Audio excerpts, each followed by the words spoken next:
everybody, here's a video to give you an update on how we're doing with the Closet D project. This is a project to put that purple foam, which is the acoustically absorbent foam, into Closet D, the smallest amp closet we have in the studio.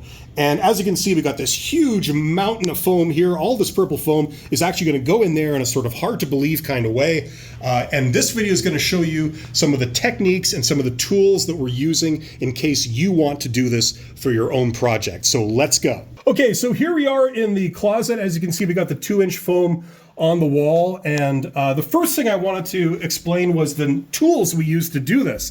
So we found that we needed to use 2 separate knives to cut the acoustic foam. One is a very sharp, non-serrated kitchen knife. We actually found that using a serrated blade on this type of foam does not work very well. It tears it rather than cuts it. So you get a very dirty, messy cut. We found that using a non-serrated blade that's very sharp is necessary to be able to cut this stuff properly. The other tool that we used was a turkey cutter, like the thing that you use to carve a turkey with at Thanksgiving. That has 2 serrated blades that are motorized, that like run past each other in a sawing motion. And even though they're serrated, they go so fast that you can actually make a pretty clean cut, and it slices through the stuff like butter. So those are the 2 tools that we would recommend anybody using if you're doing this at home. Secondly, the adhesive.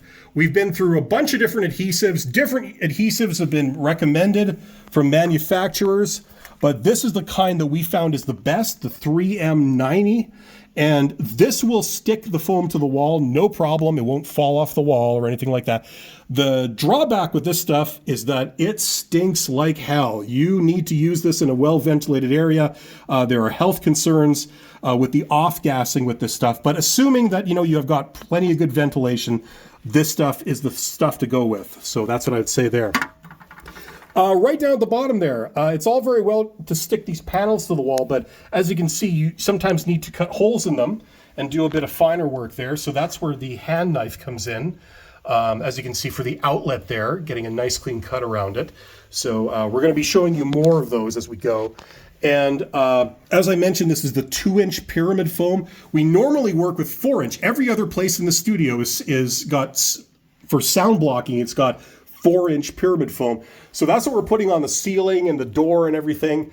It's a bit of a jarring kind of difference there, but that's not a big deal. And finally, we got this light. This is still an incandescent light. We're gonna have to change that out with something a lot brighter, something white, and like an LED or something like that. So that's what's coming. So anyway, that's the update. Hopefully we'll be, in a couple of weeks, this should hopefully be completed, but we'll keep you posted if you are doing your own foam project like this too at home. Thanks very much. We'll see you on the next video. Take care.